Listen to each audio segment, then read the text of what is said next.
ఒకవైపు కేంద్ర ప్రభుత్వం నోట్ల రద్దు చేసి నగదు రహిత వ్యాపారాన్ని ప్రోత్సహిస్తుంది. మరోవైపు ఇబ్బడి ముంబడిగా నోట్లను ప్రింట్ చేస్తూనే ఉంది. పాత నోట్ల రద్దు తర్వాత కొత్త నోట్లను మళ్లీ అదే స్థాయిలో ప్రింటింగ్ చేసేందుకు ఏర్పాట్లు చేస్తున్నారు. ఇప్పటికే పాత నోట్ల స్థానంలో కొత్త 2000 మరియు 500 నోట్లు వచ్చిన విషయం తెలిసిందే. అయితే చాలా కాలంగా ప్రచారం జరుగుతున్నట్లుగా రద్దయిన 1000 రూపాయల నోటును మళ్లీ కొత్త మోడల్తో తీసుకురాబోతున్నట్లుగా తెలుస్తుంది.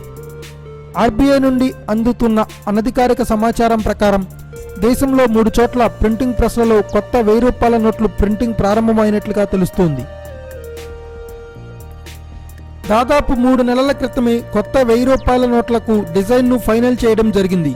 ముందుగా అనుకున్న ప్రకారం ఏప్రిల్ లేదా మేలో ఈ కొత్త 1000 రూపాయల నోట్లను తీసుకువచ్చేందుకు ఏర్పాట్లు చేస్తున్నారు.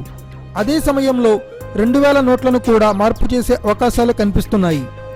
2000 నోట్లు రద్దు, కొత్త 1000 రూపాయల నోటు చలామణి ఒకేసారి జరిగే అవకాశాలున్నాయని తెలుస్తుంది. ప్రస్తుతం అందుకు సంబంధించిన ఏర్పాట్లను ఆర్బీఐ చేస్తుంది. ఇప్పటికే నోట్ల రద్దుతో ఇబ్బందులు ఎదుర్కొన్న ప్రజలు మళ్లీ 2000 నోట్ల రద్దు అంటే మరింత ఇబ్బంది పడతారేమో చూడాలి. 2000 నోట్ల ప్రింటింగ్ను ఇప్పటికే ఆపేసినట్లుగా ఆర్బీఐ అధికారులు చెబుతున్నారు. Thanks for watching. Please subscribe our channel.